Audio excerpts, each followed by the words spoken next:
तो जो ये हमारे न्यायकर्ता शनि देव जी हैं, जो कहते हैं ना कि अगर आप अच्छे कर्म करो तो शनि देव अगर आप पे मेहरबान है तो वो तो आपको क्या रंग से राजा बना देते हैं। पहले तो मैं जानना चाहती हूँ शनि देव के बारे में, जो हमारी बहुत सारे मिथ्स हैं वो जरूर क्लियर कीजिए। वास्तविकता ये है कि शनि ग्रह को लेकर, राहु को लेकर, केतु को लेकर जो भ्रांतियां फैली हैं, आज इन भ्रांतियों से बाहर निकल के इनमें प्रवेश करने की आवश्यकता है। वास्तव में शनि ग्रह एकमात्र ऐसे ग्रह हैं जिनको जज की संज्ञा दी गई है, और जज का दायित्व तो आप जानती हैं क्या होता है। जो गलत होते हैं उनको सजा देते हैं, और जो बेकसूर होते हैं उनको रिहा करते हैं। कि अगर वो आप गलत हैं तो ये निश्चित जान लीजिए कि आपको फिर वो छोड़ेंगे। तो क्या ऐसा भी है कि रोजमर्रा में भी हम कोई मंत्र जाप कर ले ताकि हमारे सारे ग्रह सेटल्ड रहे, खुश रहे? जिसके लिए 9 ग्रहों का मंत्र है। ओम ब्रह्मा मुरारी त्रिपुरांतकारी भानु शशि भूमि सुतो बुधश्च गुरुश्च शुक्र शनि राहु केतु सर्वे ग्रह शांति करब। तो ये 9 ग्रह इससे शांत होते हैं। तो पहले तो मैं जानना चाहती हूँ कि क्या केतु भी इसी तरह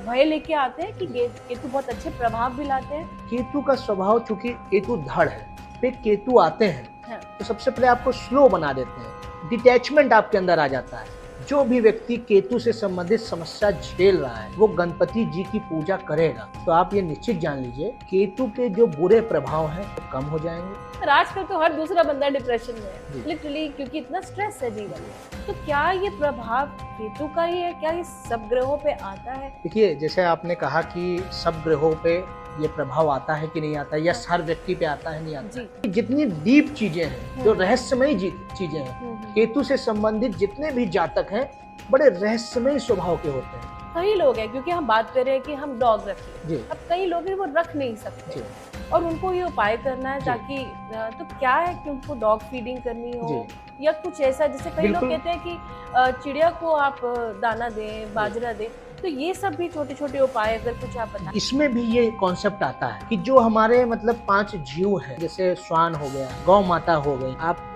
कौवे को मतलब जो है कुछ खिलाते हैं, और या चींटी को आप आटा या मतलब पंजीरी देते हैं, ये चिड़िया को, जैसा बाजरा आपने बताया कि चिड़िया को देते हैं। इन सब के माध्यम से भी ये जितनी नेगेटिव इम्पैक्ट है, नेगेटिव एनर्जीज है, ये बर्न हो जाती है। कभी कभी हमने देखा किसी को सडनली कोई बहुत ही क्रोनिक डिजीज हो गई, किसी को कैंसर का पता चल गया और बहुत सडन हुआ, तो वो कौन सी ग्रह का प्रभाव है? क्या केतु की महादशा आती है। जो प्रारब्ध है अगर बहुत ज्यादा आपके हैवी है, ये मान के चलिए उस दौरान आपको बहुत सारी समस्याओं को हेल्थ से रिलेटेड, क्योंकि वो शरीर है, वो शरीर पे इम्पैक्ट डाल रहे हैं। जैसे राहु मानसिक समस्या दे रहा है तो केतु जो है वो शारीरिक समस्या के कारक है।